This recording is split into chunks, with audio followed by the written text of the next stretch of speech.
Sarah Martinez adjusted her navy blue blazer for the third time as she walked through the glass doors of Meridian Defense Technologies.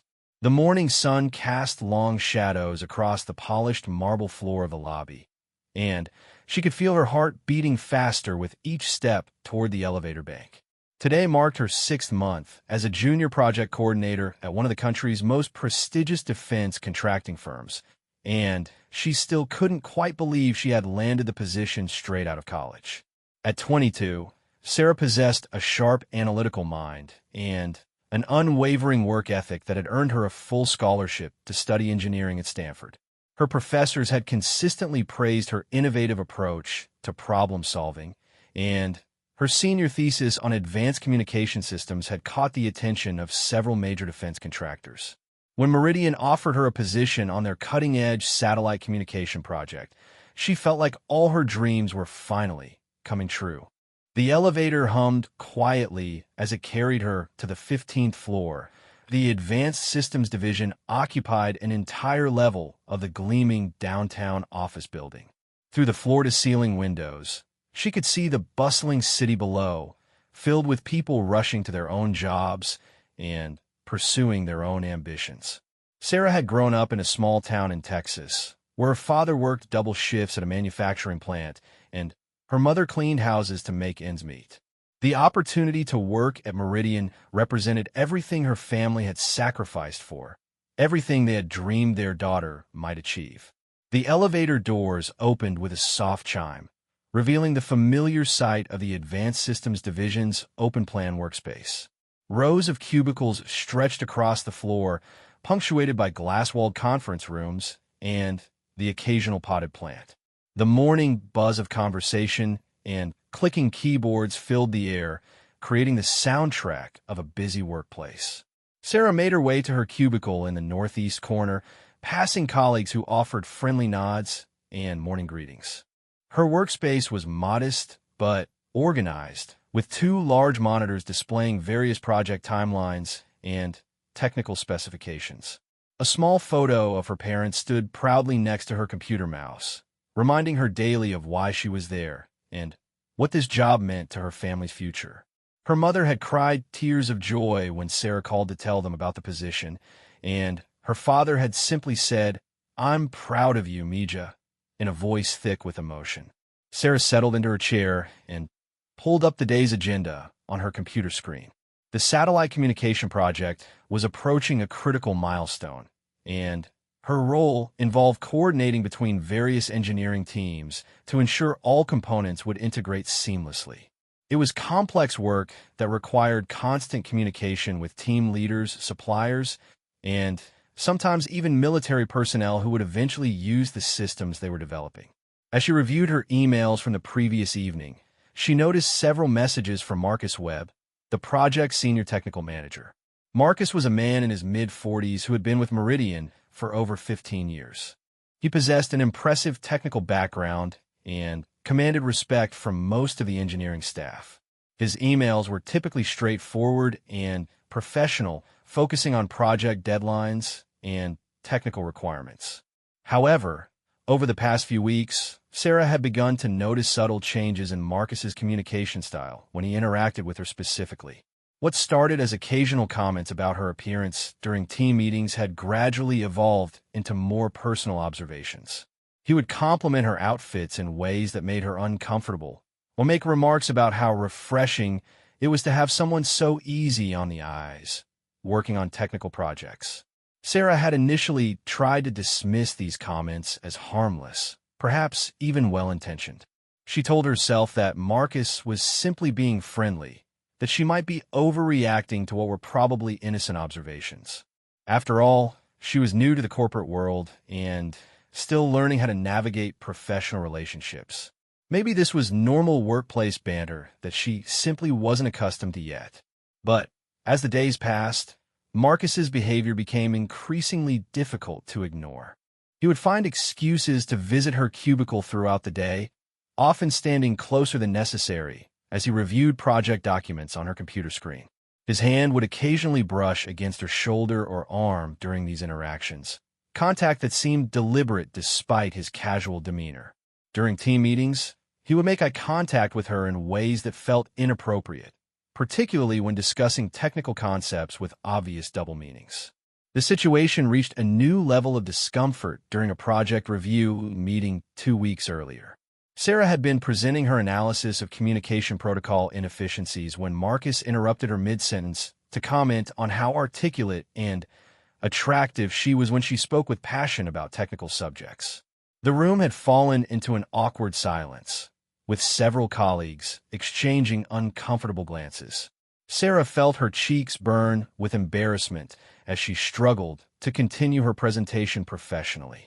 After the meeting, she had retreated to the women's restroom, where she stared at her reflection in the mirror and tried to process what had just happened. She felt humiliated and confused, unsure whether she should address the situation directly or simply try to endure it. The rational part of her mind told her that Marcus's behavior was inappropriate and that she had every right to speak up. But another part of her worried about the potential consequences of confronting someone so senior in the organization. Sarah's concerns were not unfounded. She had observed the workplace dynamics carefully during her months at Meridian, and it was clear that Marcus wielded considerable influence within the Advanced Systems Division. He had the ear of department heads and maintained close relationships with key decision-makers throughout the company. Several of her colleagues seemed to defer to his opinions automatically, and she had heard stories about how his recommendations could make or break someone's career prospects at the firm.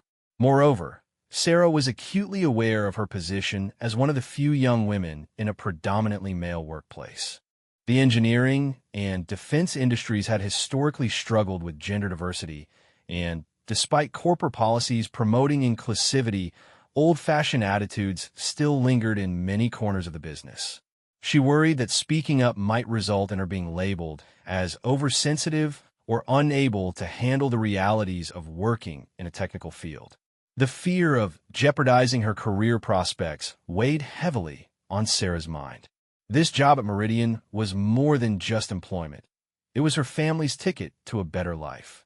The salary she earned allowed her to send money home to help with her younger brother's college expenses, and the experience she was gaining would open doors to even better opportunities in the future. The thought of losing all of that because she couldn't handle an uncomfortable situation filled her with anxiety. So Sarah made the decision that many women in similar situations have made throughout history. She chose to stay quiet. She convinced herself that if she simply maintained her professionalism and focused on her work, the situation would eventually resolve itself. Perhaps Marcus would lose interest and redirect his attention elsewhere. Perhaps she could find ways to minimize their direct interactions while still fulfilling her job responsibilities effectively. This strategy worked to some extent for several days. Sarah began arriving at the office earlier to avoid Marcus during the morning rush, and she timed her lunch breaks to coincide with his typical meeting schedule. She requested that project communications be conducted primarily through email rather than face-to-face meetings, citing a need to maintain detailed records for compliance purposes. When direct interaction was unavoidable, she made sure to position herself near other colleagues or in open areas where their conversations would be overheard by others.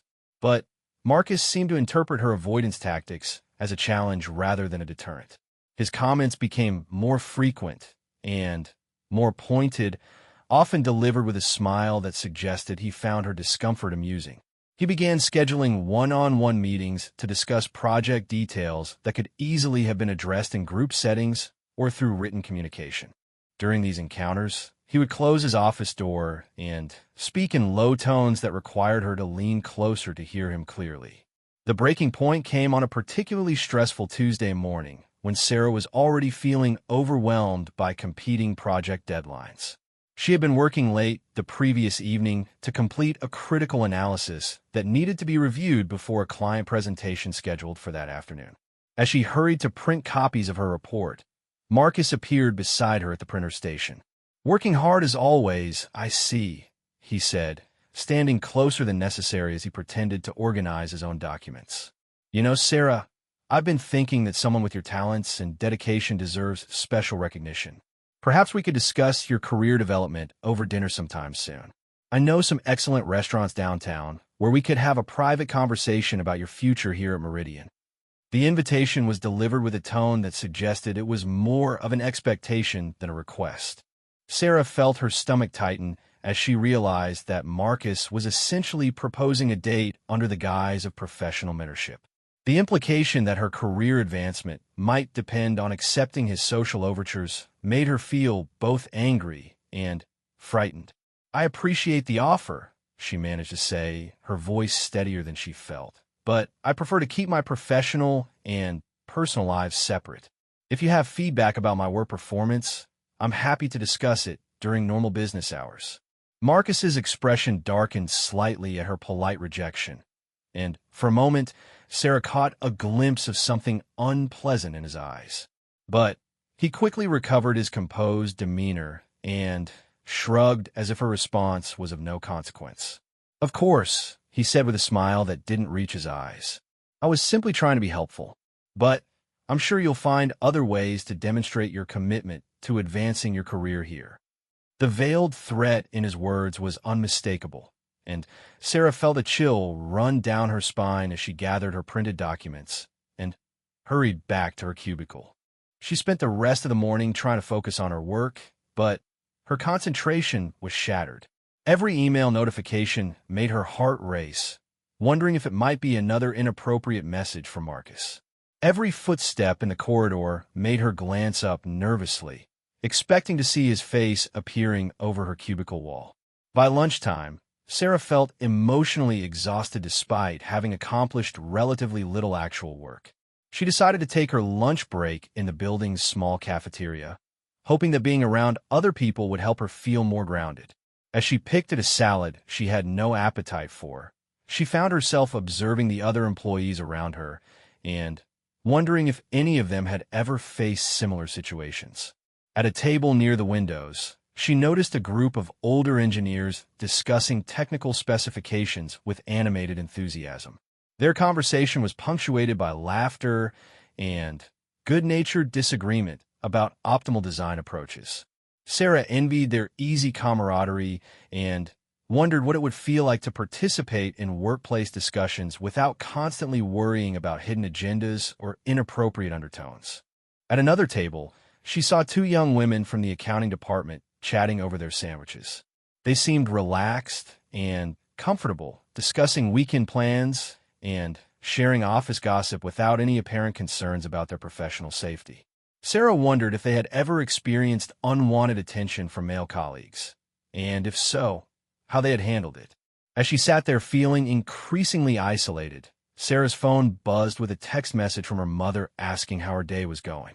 The simple question brought tears to her eyes as she realized how much she wished she could share her struggles with her family.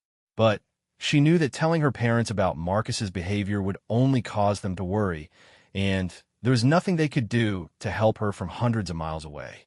Furthermore, Sarah worried that her family might not understand the complexity of her situation. Her parents had worked in blue-collar jobs their entire lives, where workplace hierarchies and power dynamics operated differently than in the corporate world. They might simply advise her to quit and find another job, not understanding that opportunities like this one at Meridian were rare and valuable.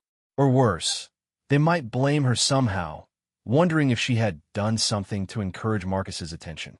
So Sarah typed back a cheerful response about how well things were going, adding a few details about the interesting technical challenges she was working on. The lies felt bitter in her mouth, but she told herself she was protecting her family from unnecessary worry while she figured out how to handle the situation on her own.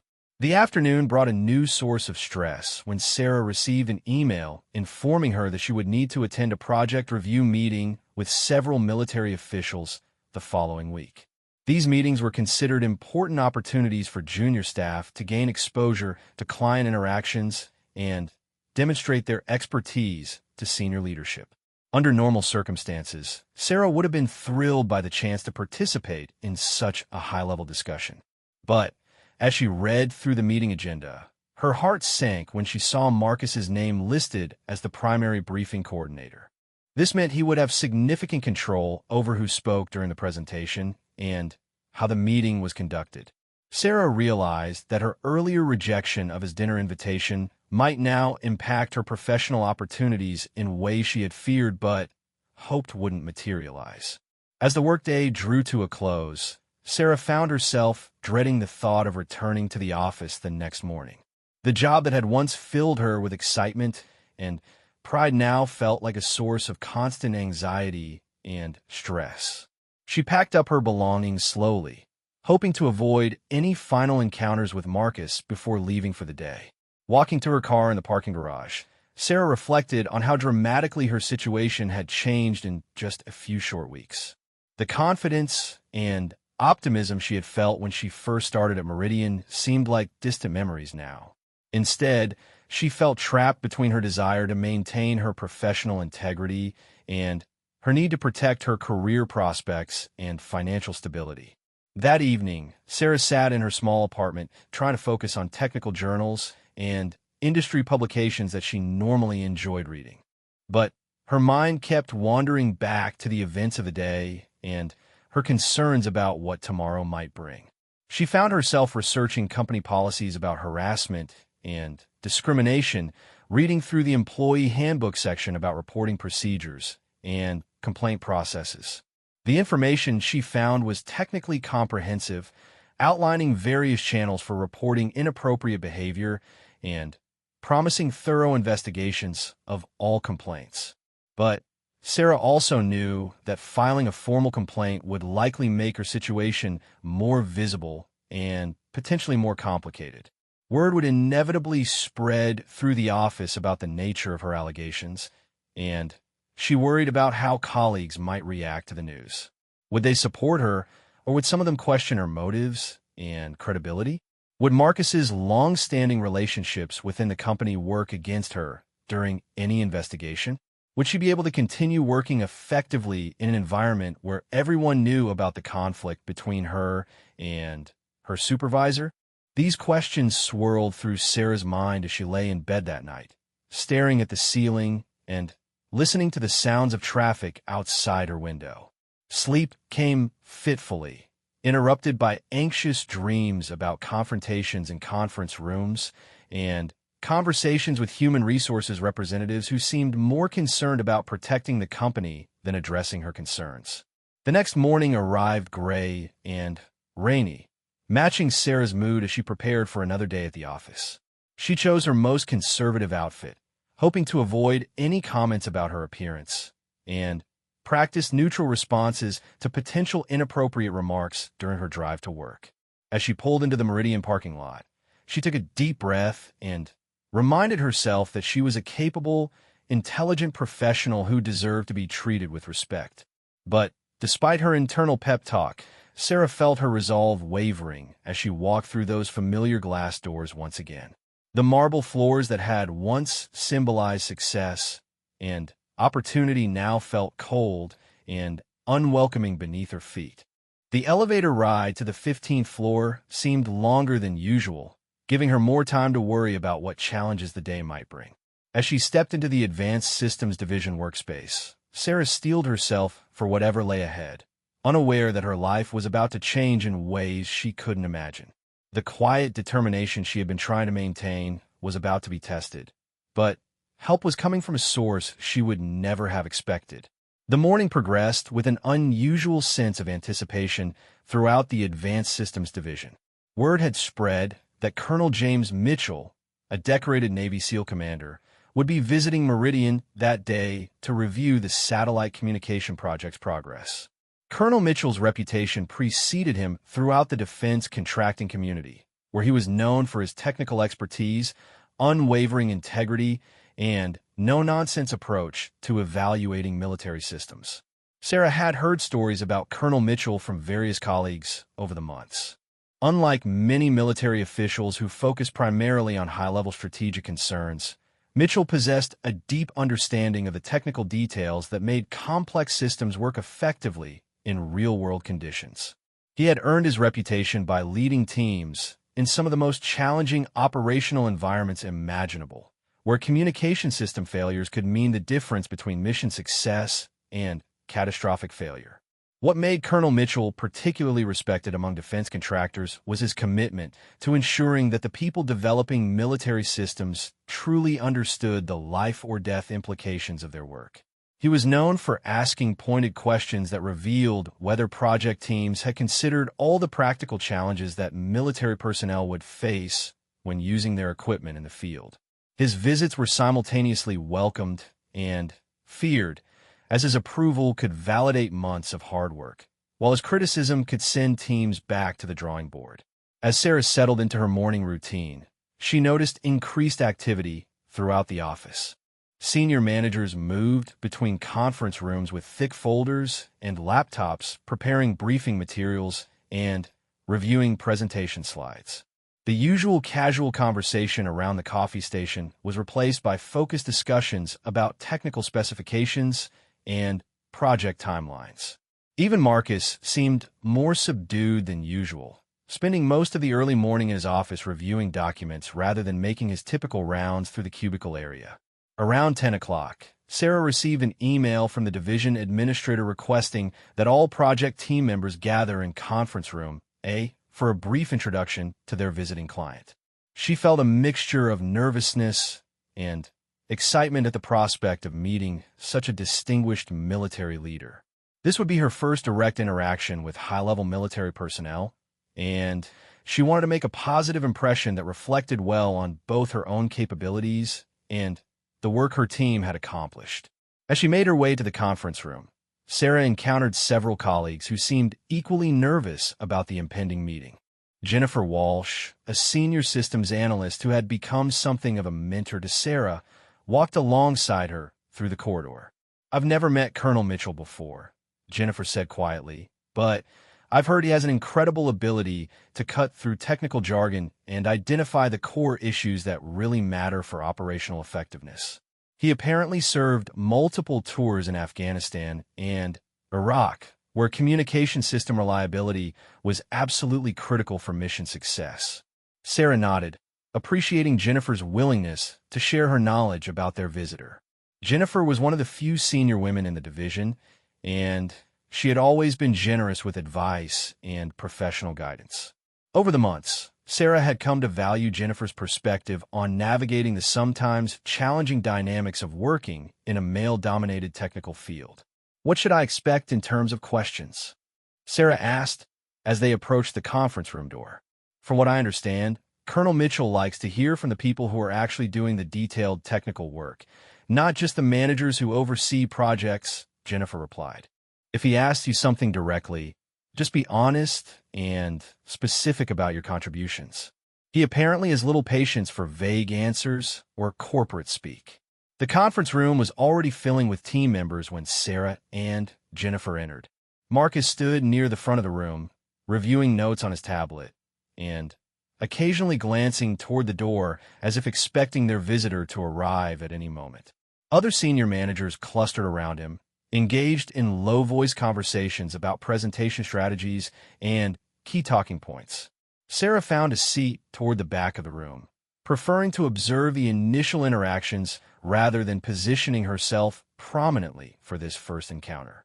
She reviewed her own notes about the communication protocol analysis she had been working on, wanting to be prepared in case Colonel Mitchell asked specific questions about technical details.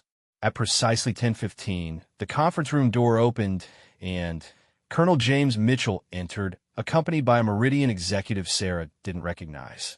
Mitchell's presence immediately commanded attention, not because of any dramatic entrance, but due to the quiet confidence and focused energy he brought into the room.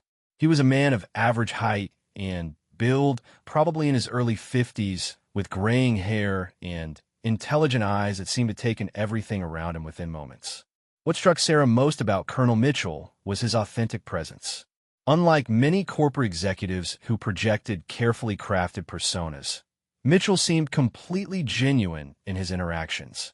When Marcus stepped forward to introduce himself and begin the formal welcome, Mitchell shook his hand firmly, while making direct eye contact that suggested he was genuinely interested in the conversation rather than simply going through expected motions. "Thank you for accommodating my visit on relatively short notice," Mitchell said to the assembled group, his voice carrying easily through the room without seeming forced or overly formal. "I know that having clients drop in for unscheduled reviews can disrupt your normal workflow, and I appreciate your flexibility in arranging these discussions." Marcus launched into a prepared overview of the project's current status, highlighting recent milestones and upcoming deliverables with the kind of polished presentation style that impressed corporate executives. But Sarah noticed that Colonel Mitchell seemed more interested in observing the team members' reactions to Marcus's comments than in the presentation content itself. His gaze moved around the room, making brief eye contact with various individuals as if he was trying to gauge their engagement and confidence levels. "The technical specifications we've developed exceed the initial requirements in several key areas," Marcus continued, pulling up detailed charts on the conference room's large display screen. "Our analysis indicates that the communication range and signal clarity will provide significant advantages in challenging operational environments." "That's encouraging," Mitchell responded, "but I'm curious about the practical testing that supports those conclusions. Have you had opportunities to evaluate system performance under conditions that simulate actual field deployment scenarios?" Marcus hesitated for just a moment before launching into an explanation of their laboratory testing procedures and simulation protocols. But Sarah could sense that his answer wasn't fully addressing the Colonel's question about real-world operational testing. She had been working on analysis that identified several potential weaknesses in their current testing approach, but she remained silent as Marcus continued his presentation. After Marcus finished his overview, Colonel Mitchell asked if he could hear from some of the team members who had been working on specific technical challenges. "I find that the people doing the detailed analysis often have insights that don't make it into summary presentations," he explained, "and I'm particularly interested in understanding any concerns or potential issues that might affect system reliability." Several senior team members volunteered to discuss their areas of responsibility, providing technically detailed explanations that seemed to satisfy Mitchell's desire for specific information. Sarah listened carefully to these exchanges, impressed by the Colonel's ability to ask follow-up questions that revealed his deep understanding of communication system engineering principles. As the discussion progressed, Mitchell's attention seemed to focus increasingly on practical implementation challenges rather than theoretical capabilities. He asked about power consumption under various operational conditions, signal degradation in different weather environments, and maintenance requirements for systems deployed in remote locations. His questions revealed a perspective shaped by years of relying on communication equipment in situations where failure wasn't just inconvenient, but potentially deadly. "One area I'm particularly concerned about," Mitchell said, "involves the integration between your communication protocols and existing military communication standards. In my experience, systems that work perfectly in laboratory environments sometimes struggle when they need to interface with older equipment that's still widely used in the field." This question hit directly on the analysis Sarah had been conducting for the past several weeks. She had identified several potential compatibility issues that could cause problems during system integration, but her findings hadn't yet been incorporated into the project's official documentation. She glanced toward Marcus, wondering if he would acknowledge these concerns or address them in his response. Marcus provided a general answer about their commitment to ensuring compatibility with existing military communication standards, but he didn't mention the specific issues that Sarah's analysis had revealed. She felt a growing sense of discomfort as she realized that Colonel Mitchell wasn't receiving complete information about potential system limitations. The meeting continued for another 20 minutes, with various team members providing updates on their specific responsibilities. Throughout these discussions, Sarah noticed that Colonel Mitchell maintained an attentive but neutral expression, asking clarifying questions without revealing his overall assessment of the project's progress. His professionalism was evident in his ability to gather information without making the team members feel defensive or criticized. As the formal presentation portion of the meeting drew to a close, Marcus began summarizing the key points that had been covered and outlining next steps for the project timeline. But Colonel Mitchell interrupted him with a request that caught everyone off guard. "Before we conclude," Mitchell said, "I'd like to hear from some of the junior team members who haven't had a chance to contribute to our discussion yet. In my experience, fresh perspectives often reveal important considerations that more experienced team members might overlook." Sarah felt her heart rate increase as she realized that Mitchell might call on her directly. She had valuable information to share about the compatibility issues she had discovered, but she was also acutely aware that contradicting or supplementing Marcus's presentation could create professional difficulties for her later. Mitchell's gaze moved around the room, and Sarah could sense him evaluating the team dynamics and individual comfort levels. His years of military leadership had presumably given him keen insights into group psychology and the ability to identify when team members had something to contribute but were hesitant to speak up. "I'm particularly interested," Mitchell continued, "in hearing from anyone who has been working on communication protocol analysis or system integration testing. Those areas tend to reveal potential issues that might not be apparent during initial development phases." The room fell silent as team members glanced at each other, waiting to see who would respond to this direct invitation. Sarah knew that her analysis was directly relevant to Mitchell's question, and she felt a growing sense of responsibility to provide him with accurate information about the system's potential limitations. But she also felt Marcus's eyes on her, and she could sense the unspoken warning in his expression. Speaking up now would mean contradicting his earlier statements about system compatibility, and she knew that such a contradiction could have serious consequences for her position on the team and her future career prospects at Meridian. Jennifer Walsh, sitting 2 seats away, gave Sarah a subtle, encouraging nod as if she sensed her internal struggle.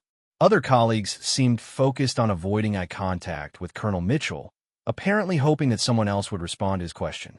The silence stretched for several uncomfortable seconds before Sarah made a decision that would change the trajectory of her entire career. She raised her hand slightly and cleared her throat.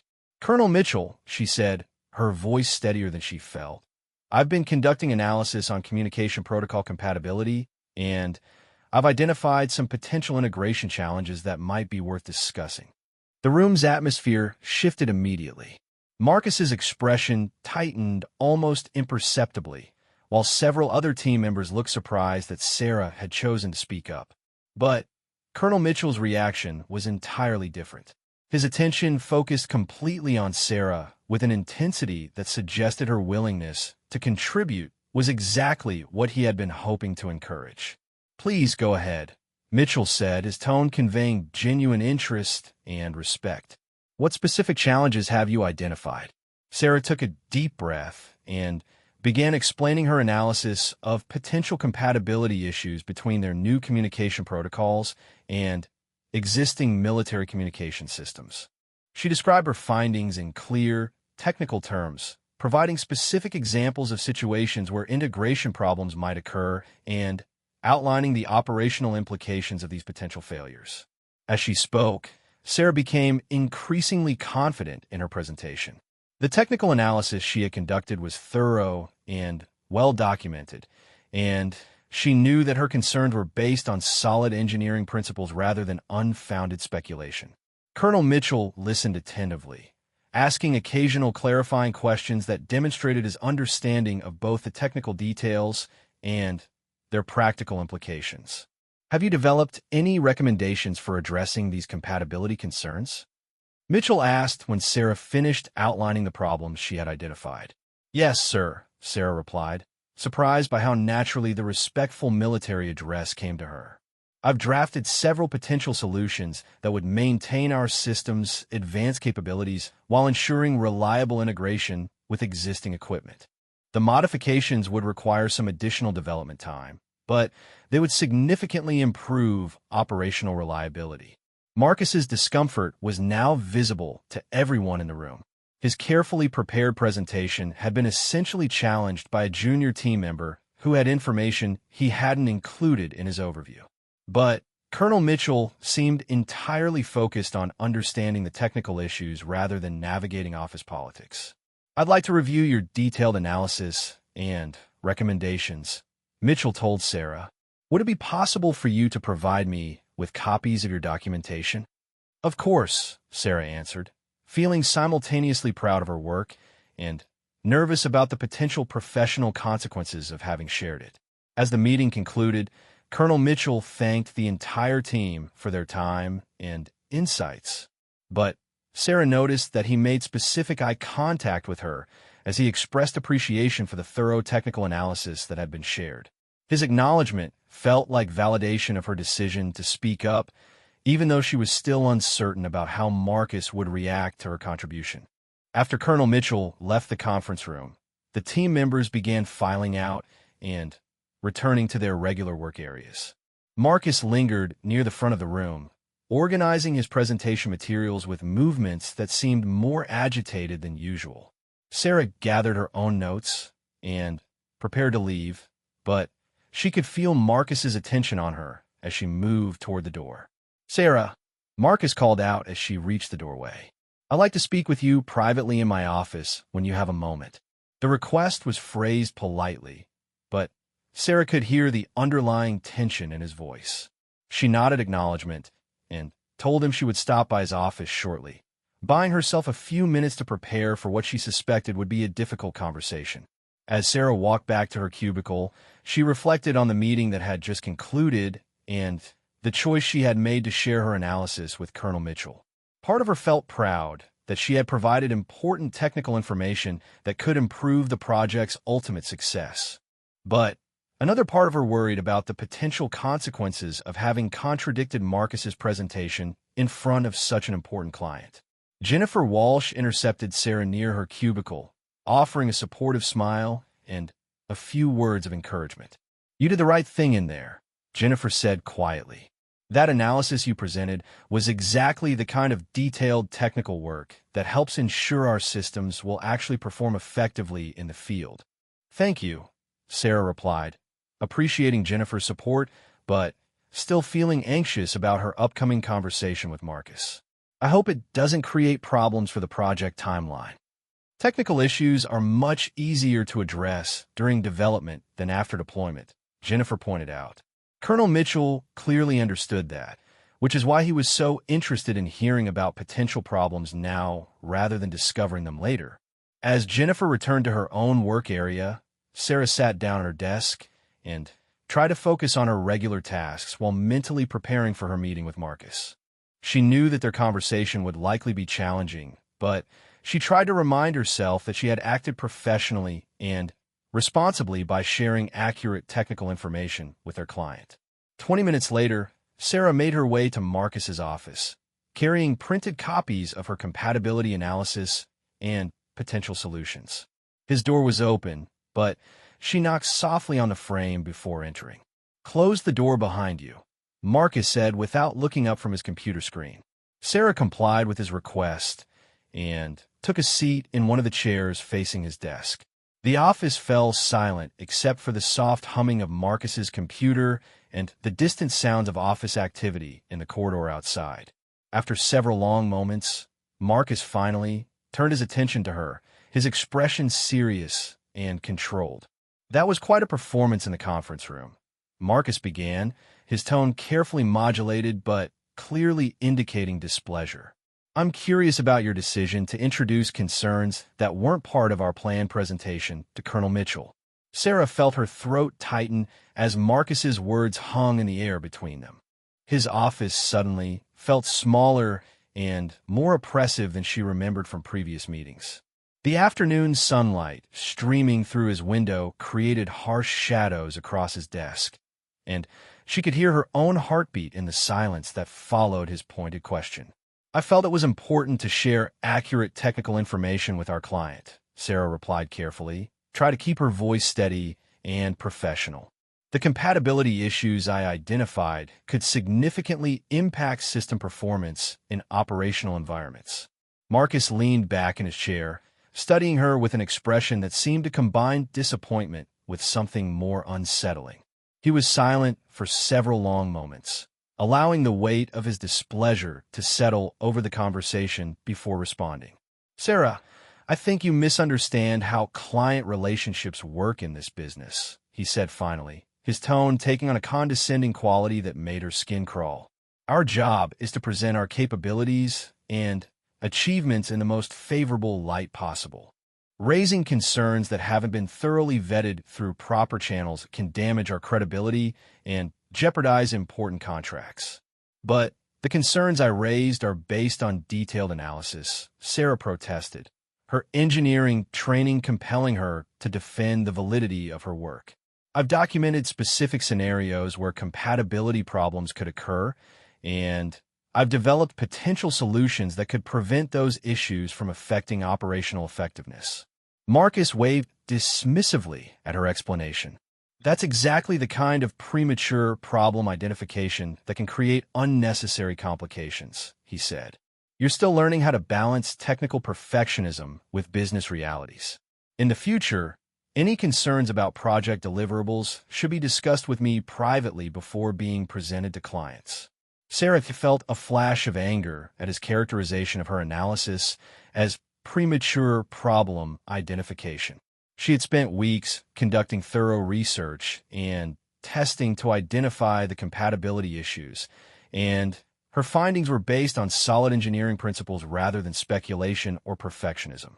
The dismissive way Marcus was treating her work felt like a professional insult that went beyond their personal conflicts. "With respect," Sarah said, struggling to maintain her composure, "I believe clients have a right to understand potential technical limitations that could affect system performance. Colonel Mitchell specifically asked about integration challenges, and my analysis directly addresses those concerns." Marcus's expression darkened at her continued defense of her decision. He leaned forward in his chair, and Sarah caught a glimpse of the anger he was working to control beneath his professional facade. "Let me be very clear about something," Marcus said, his voice dropping to a lower, more intimidating tone. "Your job here is to support the project team's objectives and follow the guidance of senior staff members. It is not to freelance technical presentations to important clients based on your individual interpretation of what information should be shared." The conversation was taking a turn that made Sarah increasingly uncomfortable. Marcus was framing her contribution to the meeting as insubordination rather than valuable technical input, and she could sense that this confrontation was about more than just her presentation to Colonel Mitchell. "I understand the importance of team coordination," Sarah replied, trying to find a way to de-escalate the situation while still defending her professional integrity. "But I also believe that technical accuracy and client service are fundamental responsibilities for everyone on the project team." Marcus stood up from his desk and moved around to perch on its edge, positioning himself closer to where Sarah sat and creating a more intimidating physical dynamic in the room. The shift in his posture felt deliberate and threatening, and Sarah had to resist the urge to move her chair backward to reestablish some distance between them. "Sarah, I've been trying to be patient with you because you're still learning how things work here," Marcus said, his tone becoming more personal and less professional. "But your behavior today suggests that you need more direct guidance about appropriate workplace conduct and professional boundaries." The phrase "professional boundaries," coming from Marcus, felt deeply ironic given his own inappropriate behavior toward her over the past weeks. Sarah wondered if he was deliberately using language that referenced their personal conflicts while ostensibly discussing her professional performance. "I believe my conduct has been entirely appropriate," Sarah said firmly, deciding that she wouldn't allow him to characterize her professional contributions as misconduct. "I provided accurate technical information in response to a direct client question, and I'm prepared to stand behind the quality of my analysis." Marcus's smile at her response was cold and calculating. "I admire your confidence," he said, "but confidence without proper guidance can lead to serious career mistakes." Young engineers who develop reputations for being difficult to work with often find that their opportunities for advancement become limited. The threat was thinly veiled but unmistakable. Marcus was essentially telling her that her career prospects at Meridian could suffer if she continued to act independently or challenge his authority. Sarah felt a familiar knot of anxiety forming in her stomach as she realized that her decision to speak up during the client meeting had escalated their personal conflict into something that could jeopardize her professional future. "I'm not trying to be difficult," Sarah said, hating the defensive tone that crept into her voice despite her efforts to remain composed. "I'm simply trying to do my job well and contribute to the project's success." "Then, you need to understand that doing your job well means supporting the team's strategic objectives and following established protocols," Marcus replied. "It means recognizing that senior staff members have broader perspectives on client relationships and business considerations that junior engineers might not fully appreciate."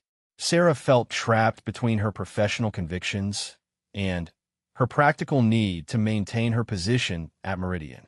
Marcus was essentially demanding that she accept his authority not just over her work assignments, but over her professional judgment and her ability to communicate directly with clients. The conversation had moved far beyond the specific issue of her presentation to Colonel Mitchell and into broader questions about her role and autonomy within the organization. "Understand the importance of team coordination and following established procedures," Sarah said carefully, trying to find language that would satisfy Marcus without completely compromising her own professional integrity. "I want to contribute effectively to the project's success while continuing to develop my skills and expertise." Marcus seemed to interpret her more conciliatory response as a sign that his intimidation tactics were working. His expression softened slightly, but Sarah could still sense the underlying threat in his demeanor. "I'm glad to hear that," Marcus said, moving back around his chair but remaining standing rather than sitting down. "I think we can work together very effectively once we establish clear expectations about communication protocols and decision-making authority." The conversation continued for several more minutes, with Marcus outlining his expectations for how Sarah should handle future client interactions and technical analysis. His tone remained professional on the surface, but Sarah could detect the underlying message that her autonomy and professional judgment would be severely restricted if she wanted to avoid further conflicts. As the meeting finally concluded, Sarah felt emotionally drained and professionally demoralized. She had entered Marcus's office feeling proud of her contribution to the client meeting, but she was leaving with the sense that her career at Meridian might be in jeopardy because she had chosen to share important technical information with their client. Walking back to her cubicle, Sarah tried to process what had just occurred and what it might mean for her future at the company. Marcus had succeeded in making her feel that speaking up had been a mistake, even though she knew intellectually that her technical analysis was valuable and that Colonel Mitchell had appreciated receiving accurate information about potential system limitations. The rest of the afternoon passed slowly, with Sarah struggling to concentrate on her regular tasks while replaying the conversation with Marcus in her mind. Every email notification made her wonder if it might contain further criticism or restrictions on her work responsibilities. Every colleague who passed her cubicle made her worry that word about her confrontation with Marcus might be spreading through the office. By the end of the workday, Sarah felt exhausted from the emotional stress of the day's events. She packed up her belongings mechanically and headed toward the elevator, hoping to escape the office environment and find some space to think clearly about her situation. As she waited for the elevator, Jennifer Walsh approached her with a concerned expression. "How did your meeting with Marcus go?"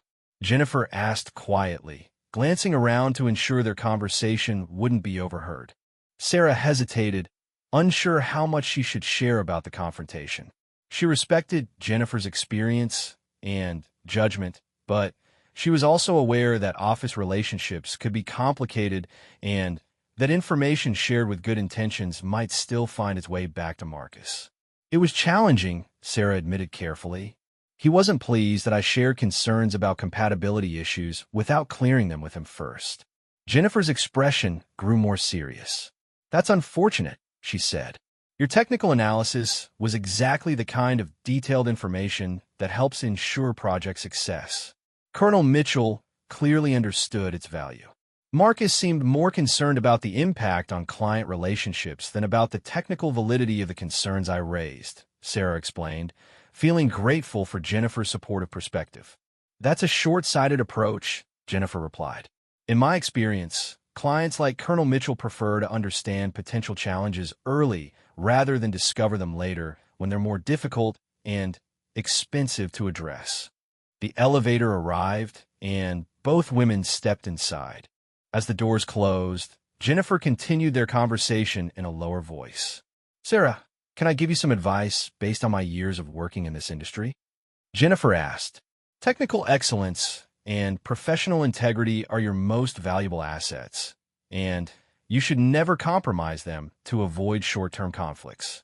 The engineers who build lasting careers are the ones who maintain their commitment to quality work regardless of office politics." Sarah felt tears welling up in her eyes at Jennifer's words of encouragement. After the demoralizing conversation with Marcus, hearing validation of her professional values from an experienced colleague meant more than Jennifer could probably realize. "Thank you," Sarah said simply, not trusting herself to say more without breaking down emotionally.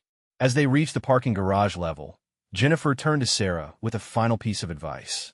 "If you continue to experience problems with Marcus that affect your ability to do your job effectively, don't hesitate to speak with human resources or other senior managers. Your technical contributions are valuable, and the company needs engineers who are committed to excellence rather than just going along with whatever is easiest." Sarah nodded and thanked Jennifer again before walking to her car. As she drove home through the evening traffic, she found herself thinking about Jennifer's encouragement and wondering whether she should consider escalating her concerns about Marcus's behavior to higher levels within the company. But the conversation in Marcus's office had reinforced her fears about the potential consequences of challenging someone with his seniority and influence. He had made it clear that her career prospects could suffer if she continued to act independently or question his authority. The threat had been subtle but unmistakable, and Sarah wasn't sure she was prepared to risk her job security by filing formal complaints against her supervisor. That evening, Sarah sat in her apartment trying to work on technical documentation that needed to be completed for the next day. But her concentration was shattered by the stress of the day's events and her concerns about what might happen next. The job that had once energized and excited her now felt like a source of constant anxiety and conflict. She found herself questioning whether she was overreacting to Marcus's behavior or whether her concerns were justified. The professional criticism he had delivered during their meeting had been harsh, but not necessarily inappropriate for a supervisor addressing a subordinate's performance. But the underlying personal tensions and the threatening tone of his comments suggested that their conflicts extended beyond simple disagreements about project management approaches. As the hours passed, Sarah realized that she felt completely isolated in dealing with these challenges. She couldn't discuss the situation with her family without causing them to worry unnecessarily about her job security. She had appreciated Jennifer's supportive comments, but she wasn't sure how much ongoing guidance she could expect from a colleague who had her own professional responsibilities to consider. The thought of returning to the office the next morning filled Sarah with dread. She knew that her relationship with Marcus had been permanently altered by their confrontation, and she wasn't sure how she could continue to work effectively under his supervision while maintaining her professional integrity and personal safety. Over the next several days, Sarah noticed subtle but unmistakable changes in her work environment. Marcus no longer visited her cubicle for casual conversations, but he also seemed to exclude her from meetings and discussions where her technical input would normally be valuable. Her email communications with him became strictly formal and minimal, limited to essential project information without any of the collaborative discussion that had characterized their earlier professional relationship. More troubling, Sarah began to sense that other colleagues were treating her differently as well. Some team members seemed to avoid eye contact when she passed in the corridor, and conversations would sometimes stop abruptly when she approached groups of coworkers.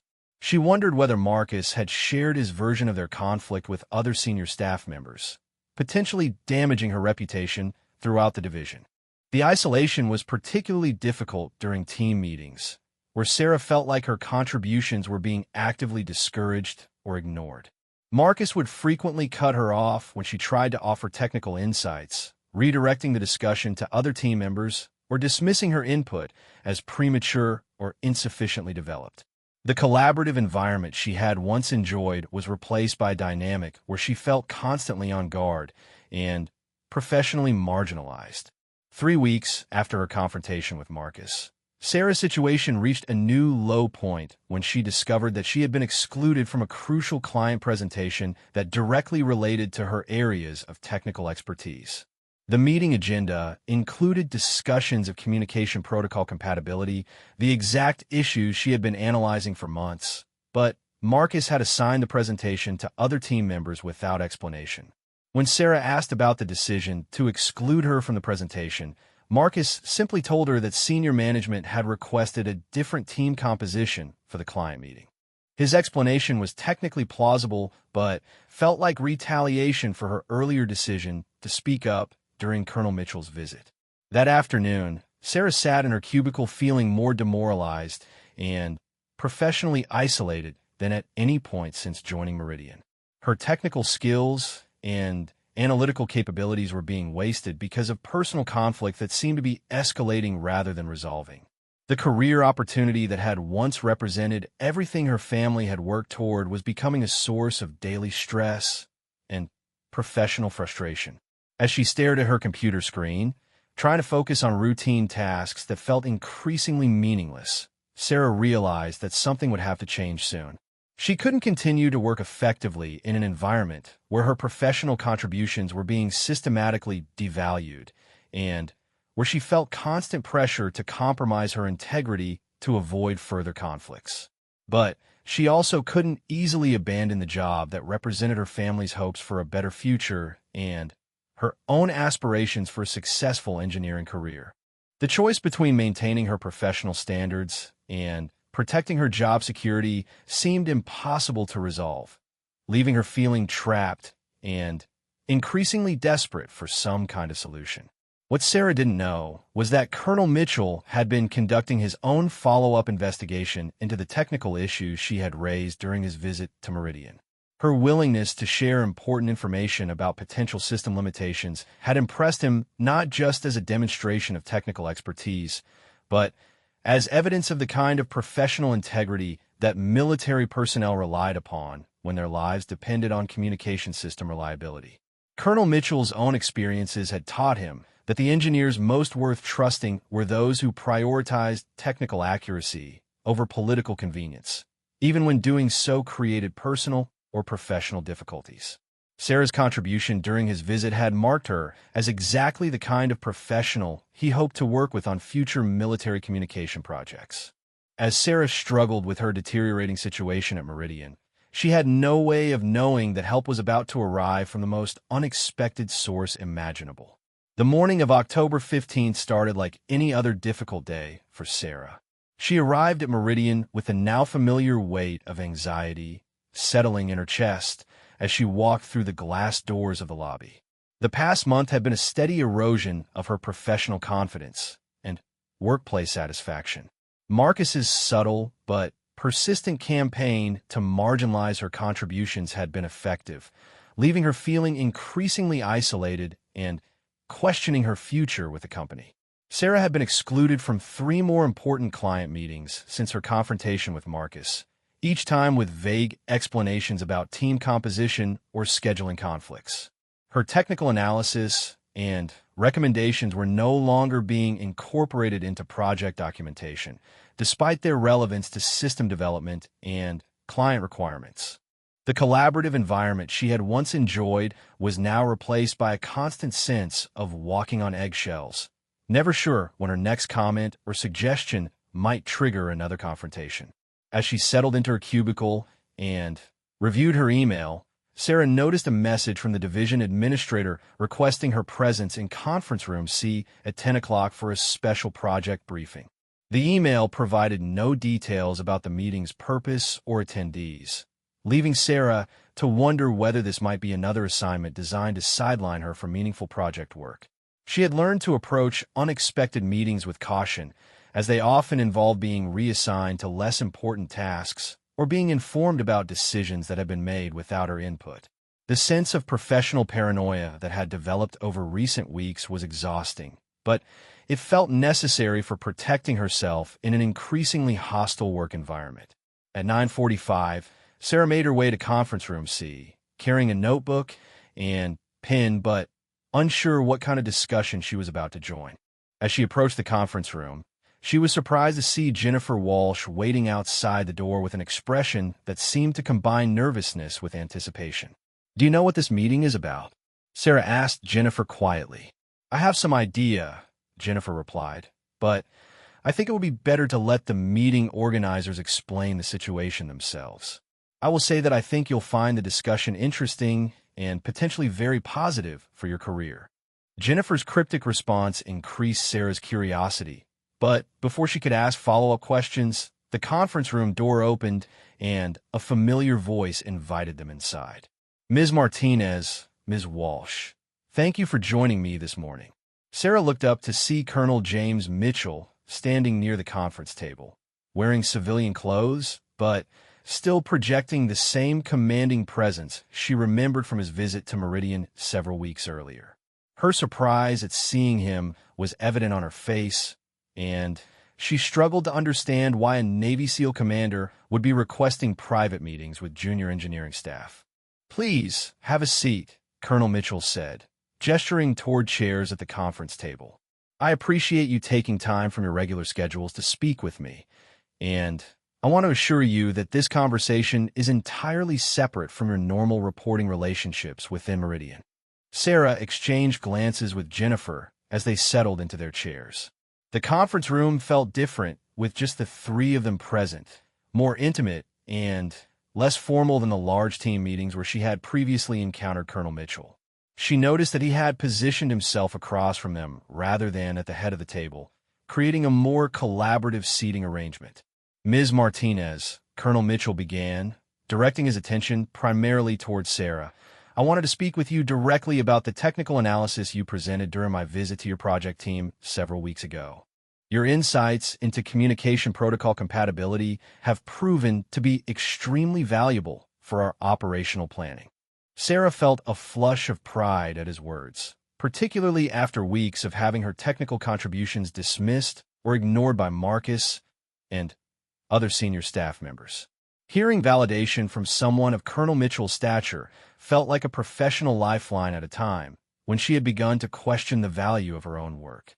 "Thank you, sir," Sarah replied. "I'm glad the analysis was helpful for your planning purposes." "It was more than helpful," Colonel Mitchell continued. "In fact, your identification of potential integration challenges prompted us to conduct additional testing that revealed several critical issues that could have compromised operational effectiveness in the field. Your willingness to share those concerns may have prevented serious problems that could have affected mission success and personnel safety." The weight of his words settled over Sarah as she realized that her decision to speak up during the team meeting had consequences that extended far beyond office politics. The technical issues she had identified weren't just academic concerns about system performance. They were real-world problems that could affect the safety and effectiveness of military personnel in operational environments. "I'm relieved to hear that the concerns could be addressed before deployment," Sarah said, feeling a renewed sense of purpose in her technical work. Colonel Mitchell leaned forward slightly, his expression becoming more serious. "Ms. Martinez, I want to be direct with you about something. In my years of working with defense contractors, I've encountered many talented engineers who possess excellent technical skills. But I've found that the most valuable professionals are those who combine technical expertise with the integrity to speak up about important issues, even when doing so might create personal or professional difficulties." Sarah felt her heart rate increase as she sensed that this conversation was heading toward topics that went beyond simple technical feedback. Colonel Mitchell's mention of personal or professional difficulties suggested that he might be aware of the conflicts she had experienced since their last meeting. During my visit to your project team, Colonel Mitchell continued, I observed dynamics that concerned me from both a professional and a personal perspective. I noticed that some team members seemed hesitant to contribute their insights, and I sensed that there might be workplace issues that were preventing optimal collaboration and communication. Jennifer spoke up for the first time since the meeting began. Colonel Mitchell, I want you to know that Sarah has been dealing with some challenging workplace situations that have made it difficult for her to contribute as effectively as she's capable of doing. Sarah felt simultaneously grateful for Jennifer's support and nervous about the direction the conversation was taking.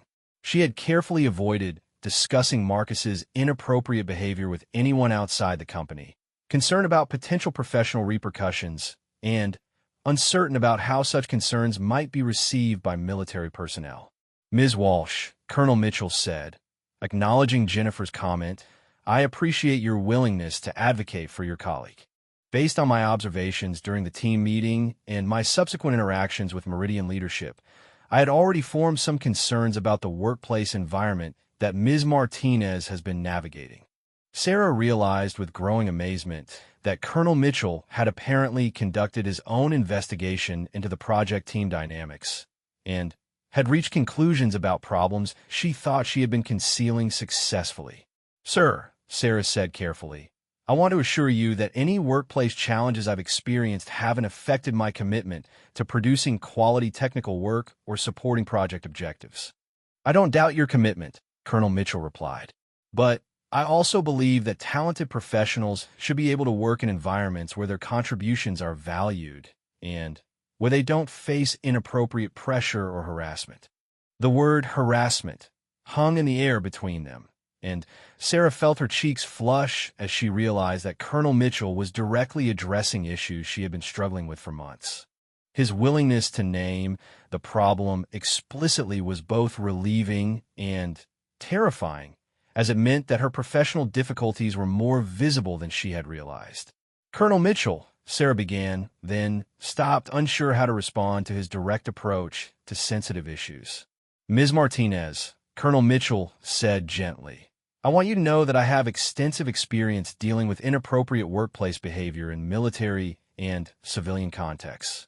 I understand that these situations can be complex and that there are often concerns about reporting problems through official channels. Sarah nodded, feeling tears welling up in her eyes as someone finally acknowledged the impossible position she had been placed in.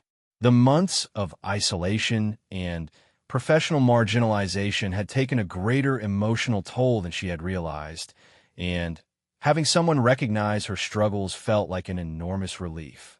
What I want to discuss with you, Colonel Mitchell continued, is an opportunity that might allow you to continue your technical work in an environment where your skills and integrity would be properly valued and supported. Sarah looked up with surprise, wondering what kind of opportunity a Navy SEAL commander might be able to offer to a civilian engineer working for a defense contractor.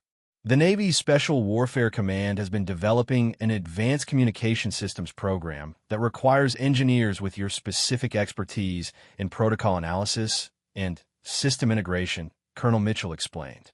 Based on your technical contributions and your demonstrated professional integrity, I believe you would be an excellent candidate for a senior engineering position with our development team.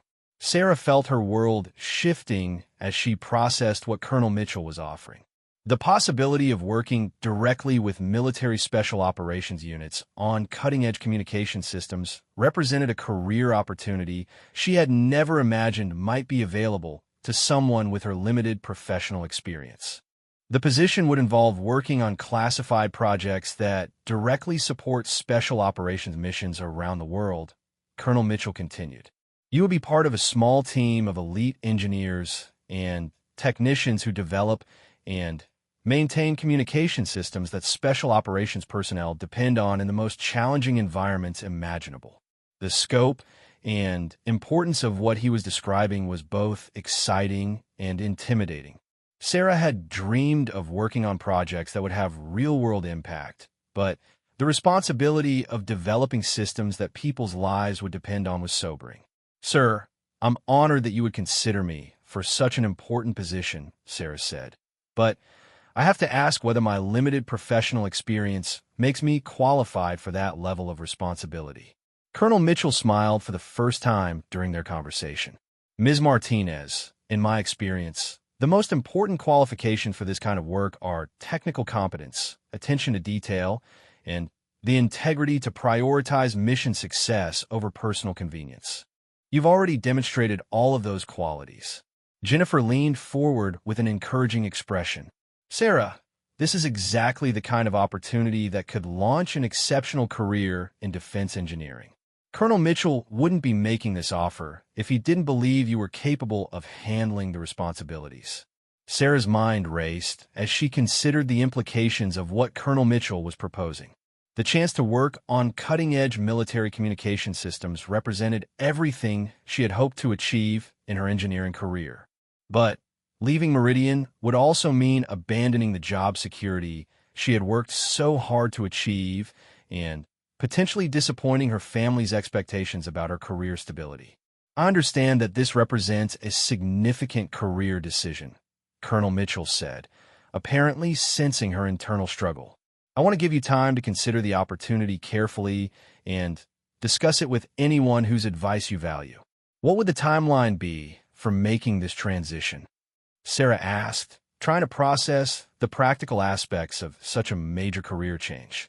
"We could accommodate your schedule for completing current projects and transitioning your responsibilities at Meridian," Colonel Mitchell replied. "The most important factor is ensuring that you're making a decision that aligns with your long-term career goals and personal values." As the meeting continued, Colonel Mitchell provided additional details about the Navy's communication systems program, the types of projects Sarah would be working on, and the professional development opportunities that would be available to her. The position offered significantly more responsibility and autonomy than her current role at Meridian, along with the chance to work with some of the most advanced communication technologies being developed for military applications. Perhaps most appealing to Sarah was Colonel Mitchell's description of the workplace culture within the Special Warfare Command's engineering division. He emphasized that their teams operated on principles of mutual respect, professional excellence, and mission-focused collaboration. The stark contrast with her current environment at Meridian made the opportunity even more attractive. "There is one aspect of this position that I want to address directly," Colonel Mitchell said as their discussion began to wind down. "Working with special operations units requires security clearances and adherence to strict confidentiality requirements. Your technical work would be classified, and you would need to maintain absolute discretion about project details and operational applications." Sarah nodded, understanding that the sensitive nature of military communication systems would require a level of professional responsibility that went far beyond her current civilian engineering work. "I also want you to know," Colonel Mitchell added, "that the Navy takes workplace professionalism and respect very seriously. The behavior you've experienced at Meridian would not be tolerated in our organization, and we maintain strict policies to ensure that all personnel can perform their duties without facing inappropriate pressure or harassment." His direct reference to her workplace difficulties felt both validating and protective. For months, Sarah had felt like she was navigating her problems in isolation, but Colonel Mitchell's awareness and concern suggested that her professional integrity had been recognized and valued by people who mattered. As the meeting concluded, Colonel Mitchell provided Sarah with contact information for his office and told her that she could reach out with questions or concerns at any time. He also gave her detailed information about the application process for the Navy position, including timelines and security clearance requirements. "Ms. Martinez," Colonel Mitchell said as they prepared to leave the conference room, "I want you to know that I consider our conversation today to be completely confidential. Your current employer will have no knowledge of this opportunity until you decide to pursue it." Sarah felt grateful for his discretion, knowing that any premature disclosure of her potential departure could make her remaining time at Meridian even more difficult than it already was. "Thank you, sir," Sarah said. "I appreciate your time and your consideration of my qualifications for this opportunity." "Thank you for your willingness to discuss it," Colonel Mitchell replied. "I look forward to hearing about your decision when you're ready to move forward." As Sarah and Jennifer left the conference room and walked back toward their work areas, Sarah felt like she was carrying a secret that could change the entire trajectory of her life and career. The possibility of escaping her current workplace difficulties while advancing to a position of greater responsibility and importance seemed almost too good to be true. "Jennifer," Sarah said quietly as they approached her cubicle, "thank you for whatever role you played in making that meeting possible." Jennifer smiled warmly. "You earned that opportunity entirely through your own technical excellence and professional integrity," she replied. "I simply made sure that the right people knew about your capabilities and your situation." Over the remainder of the day, Sarah found it almost impossible to concentrate on her regular work tasks. Her mind kept returning to Colonel Mitchell's offer and the possibility of building a career in military communication systems development. The contrast between his respectful, professional approach and Marcus's inappropriate behavior made the decision seem increasingly clear, even though she knew that major career changes required careful consideration. That evening, Sarah sat in her apartment with Colonel Mitchell's contact information and application materials spread across her dining table. For the first time in months, she felt hope about her professional future and excitement about the possibility of working on projects that would have real-world significance for military personnel around the world. The young woman who had been feeling trapped and professionally isolated just that morning was now contemplating an opportunity that could fulfill her deepest career ambitions while allowing her to maintain her integrity and self-respect. As she began to draft her application materials, Sarah realized that speaking up during Colonel Mitchell's visit to Meridian had been one of the most important decisions of her professional life, even though the immediate consequences had been difficult to endure. The next chapter of her career was beginning to take shape, and for the first time since joining Meridian, Sarah felt like she was moving toward a future that aligned with both her technical aspirations and her personal values. 3 months later, Sarah Martinez stood at the window of her new office overlooking the naval base in San Diego, watching the sun rise over the Pacific Ocean. The morning light danced across the water, creating patterns that reminded her of the communication signal diagrams she now worked with daily. Her reflection in the glass showed a woman who looked remarkably different from the anxious, isolated junior engineer who had once dreaded walking into the Meridian office each morning. The transformation in Sarah's life had been more dramatic and positive than she could have imagined when Colonel Mitchell first presented her with the opportunity to join the Navy's Special Warfare Command Engineering Division. The application process had been rigorous, involving extensive background checks, security clearance investigations, and technical evaluations that tested both her engineering knowledge and her ability to work under pressure. But every step of the process had reinforced Sarah's confidence that she was making the right decision. The military personnel she encountered during interviews and evaluations treated her with consistent professionalism and respect. They were interested in her technical capabilities and her problem-solving approaches, not her appearance or her willingness to tolerate inappropriate behavior. The contrast with her experiences at Meridian couldn't have been more stark. Her new position as Senior Communications Systems Analyst carried responsibilities that challenged her intellectually while providing the kind of meaningful work she had always dreamed of pursuing. Sarah was part of a team developing next-generation communication systems for Navy SEAL units operating in remote and hostile environments. The technical challenges were complex and demanding, requiring innovative solutions that could mean the difference between mission success and failure. Working with classified technologies meant that Sarah couldn't discuss the specific details of her project with family or friends, but the sense of purpose and importance she felt in her daily work was deeply satisfying. She knew that the system she helped design and test would be used by some of the most elite military units in the world, often in situations where communication reliability could determine whether personnel made it home safely. The workplace culture within the Special Warfare Command's Engineering Division was everything Colonel Mitchell had promised and more. Sarah's colleagues were brilliant, dedicated professionals who shared her commitment to excellence and technical precision. The collaborative environment encouraged innovative thinking and creative problem-solving, with team members building on each other's insights rather than competing for individual recognition. Most importantly, Sarah never had to worry about inappropriate behavior or professional harassment in her new role. The military's strict standards for conduct and respect created a work environment where she could focus entirely on technical challenges and professional development.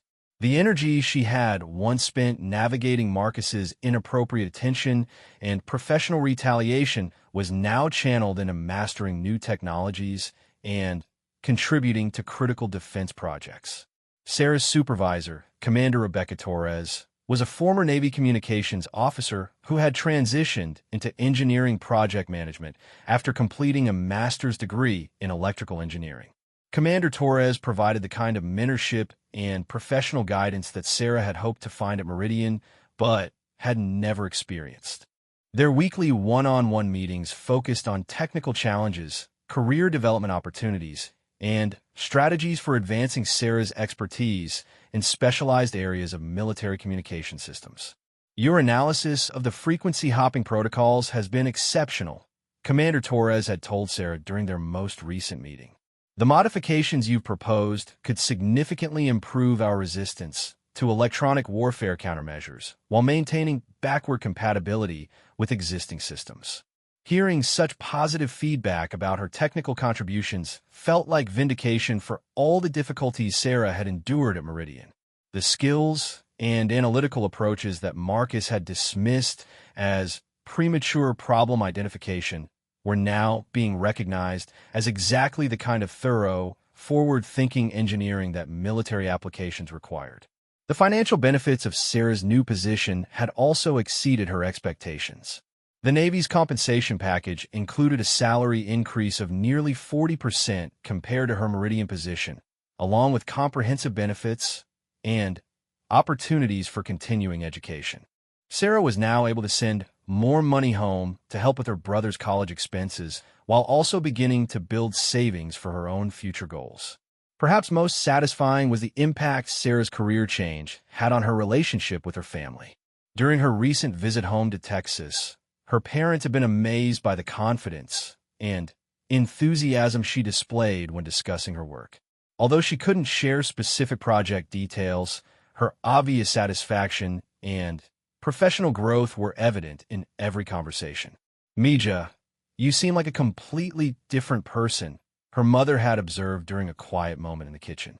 "You're so happy and confident now. It's wonderful to see." Her father's pride was equally evident, though expressed in his typically understated manner.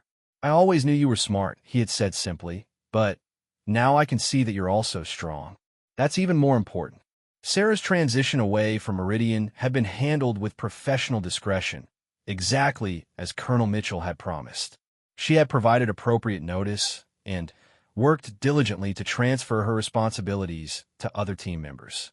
Most of her colleagues had been supportive of her career move, though some had expressed surprise at her decision to leave a prestigious defense contractor for a government position. Jennifer Walsh had been particularly encouraging about Sarah's decision. "You're making a choice that prioritizes your long-term career development and personal well-being over short-term security," Jennifer had told her. "That takes courage, and I think you'll find that it leads to much better opportunities than you would have had by staying in a toxic environment." Marcus's reaction to Sarah's departure had been predictably dismissive.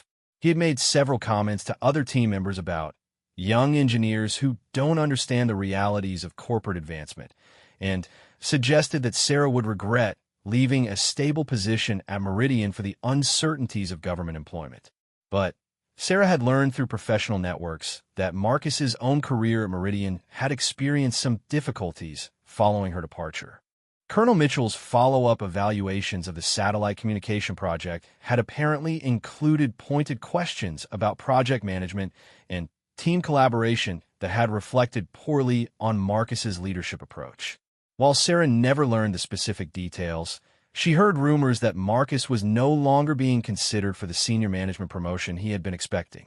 More significantly, Sarah discovered that her decision to speak up about workplace harassment had inspired other women at Meridian to come forward with their own experiences.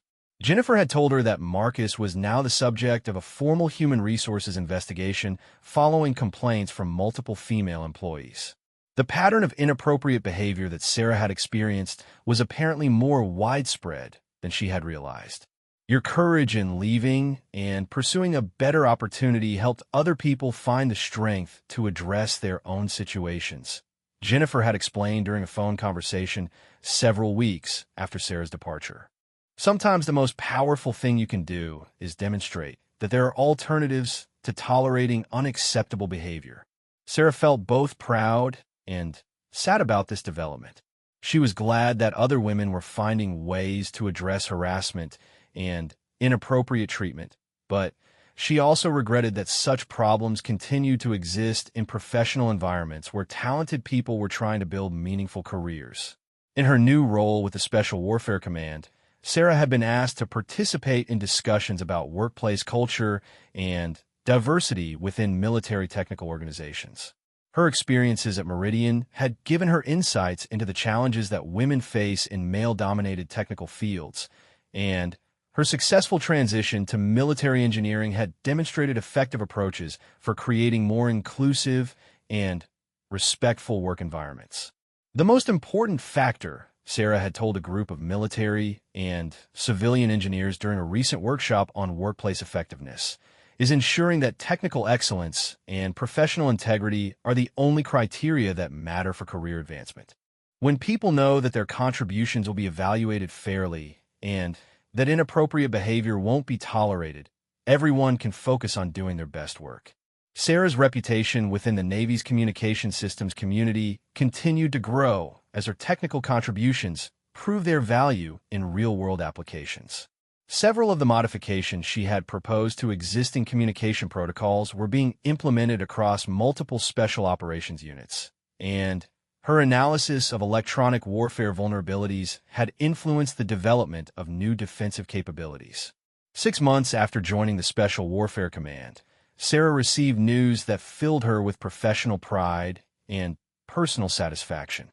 Colonel Mitchell, who had continued to monitor her progress and provide informal mentorship, informed her that she was being considered for selection to participate in an advanced technical development program that would prepare her for leadership roles in military communication systems engineering.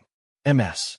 Martinez, Colonel Mitchell had told her during a recent evaluation meeting, "Your technical capabilities and professional integrity have exceeded even my initial expectations.